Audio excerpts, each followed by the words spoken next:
आज आवाम पूछती है 70 रुपये लीटर पेट्रोल लेके आ जाओ, हम हुकूमत में नहीं आएंगे। खान के इक़्तिदार में आना कोई ज़रूरी नहीं है, लेकिन पाकिस्तान के आवाम की भलाई होनी चाहिए। ये इनकम्पिटेंट लोग हैं, ये मुसल्लत किए गए हैं, सिर्फ अपने उन आकाओं को खुश करने के लिए, इत्तेहादियों को खुश करने के लिए साइज बढ़ा रहे हैं। ख़वातीन के जेवरात बेच के कहते हैं कर्ज उतारो, मुल्क सवारो वाली स्कीम आई थी आपके सामने कि जिनके घर लुटे थे, जिनके घर के चूल्हे ठंडे हुए थे, वो ये सारे मतलब ड्रामाबाजी इन्होंने की। अपने करप्शन के केसेस माफ कराने के लिए आए थे, आवाम से कोई दिलचस्पी नहीं थी। खान का आना इसलिए जरूरी है कि खान 22 करोड़ कौम की आवाज बन चुका है, इनकी तर्जुमानी कर रहा है।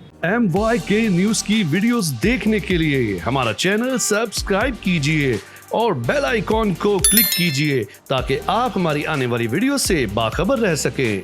जी अस्सलाम वालेकुम, मैं हूं मियां शराज और आप देख रहे हैं MYK टीवी। कुछ वकील हमारे साथ मौजूद है, आइए इनसे बात करते हैं। अस्सलाम वालेकुम। जी वालेकुम अस्सलाम। सर क्या हाल है? जी अल्लाह का करम। सर जी, इमरान खान अब उभरता हुआ लीडर है और लोग उन्हें पसंद करते हैं, लोगों के दिलों का वज़ीर आज़म है। इस तरह किसी वज़ीर आज़म को रिजीम चेंज ऑपरेशन में निकाल देना, उनको नाअहल करवाने की कोशिश करना, दीवार के साथ लगाना, क्या कहेंगे? सर बात यह है कि इमरान खान कोई मुर्सी की पैदावार नहीं है। इमरान खान ने 21 साल की जदोजहद की है, क्योंकि 26 साल वो प्रैक्टिकली सियासत के अंदर आया जब से उससे रिटायरमेंट ली है।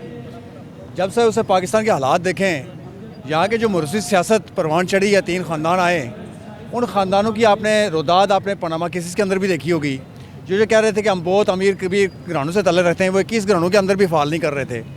तो लिहाजा खान साहब ने उन अदारों को नंगा कर दिया जो अपने आप को ये लबादा ओढ़ के बैठे हुए थे कि हम कानून के, आइन और कानून के पाबंद हैं, आइन और कानून के दायरे में रह के आवाम की रक्षा कर रहे हैं। लिहाजा जो 75 सालों के अंदर आपने देखा कि मुल्क के अंदर कर्ज़ों पे कर्ज़े और मुल्क की हालत ये पहुँच गई कि FATF से बाहर नहीं आ रहा था।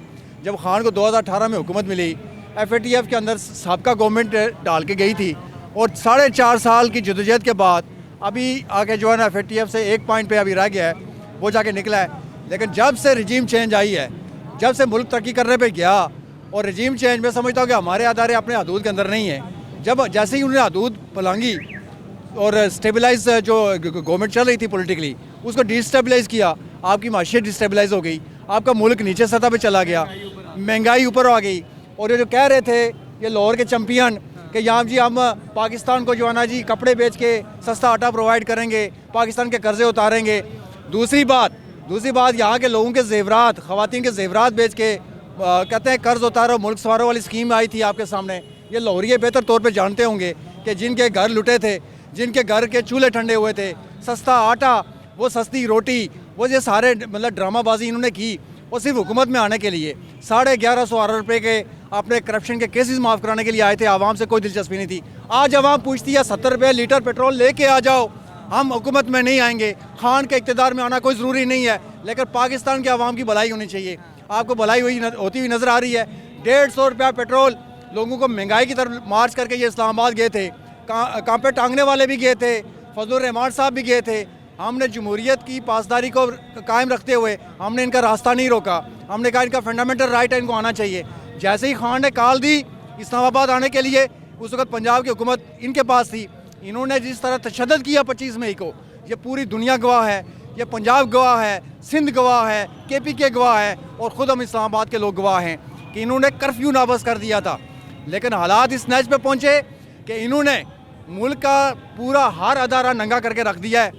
ये कह रहे थे कि हम चैम्पियन हैं, हम मिस्त्री हैं, हम बहुत तजर्बाकार हैं, और ऐसे मिस्त्री भी आपने देख लिए, ऐसे तजर्बाकार भी आपने देख लिए कि डॉलर जो 78 पे रन कर रहा था, वो सीधा उठा के इन्होंने 236 डॉलर पे ट्रेड कर रहा है। स्टॉक एक्सचेंज जो हमारे दौर में 47,000 क्या अबूर क्रॉस कर गई थी, अब वो क्रश करके 41,000 40,000 पे आ गई है। अगर खान साहब को नाअहल किया जाता है तो क्या करेंगे सर? इतने बड़े लीडर को? सर बात सुने, आप मुआवजा नून लीग से या 40 चोर अली बाबा 40 चोरों से नहीं कर सकते हैं, वो मिस्टर 10% से नहीं कर सकते हैं। वो करप्शन के सीरियस चार्जेस हैं उनके ऊपर। अभी आपके सामने देखा कि नायब के अंदर उन्होंने अमेंडमेंट करके अपने आप को ये नरो 2 दे दिया। 60 से ज़्यादा जो ऐसे पॉलिटिशियन थे जिनको रिलीफ दिया गया। दूसरी बात, ये आपकी जो कैबिनेट के अंदर जो बैठे हुए हैं, ये कह रहे हैं मुल्क के अंदर गुर्बत बढ़ रही है, महंगाई है, दुनिया कर्जे नहीं दे रही है, अपनी काबीना का साइज बढ़ा रहे हैं।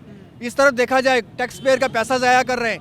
ये इनकम्पिटेंट लोग हैं, ये मुसल्लत किए गए हैं, सिर्फ अपने उन आकाओं को खुश करने के लिए, इत्तेहादियों को खुश करने के लिए साइज बढ़ा रहे हैं। दूसरा इनके पास कम्पिटेंसी का कोई जवाब बाकी नहीं है।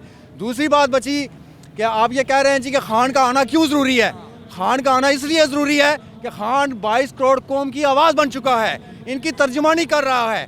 खान को अपनी ज़ात का या इक़्तिदार के हसूल की कोई जंग नहीं है। ये अब वो बात नहीं है कि पीटीआई इसलिए इक़्तिदार के अंदर आना चाहती है कि हम लोगों को सर्व करना चाहते हैं। हम इसके अंदर पाकिस्तान के अंदर इनकलाब बर्पा करना चाहते हैं कि 2/3 अक्सरियत दे के खान को इक़्तिदार के अंदर पहुँचाएँ। आपके फलाह के लिए, पाकिस्तान की बका के लिए खान ज़रूरी है।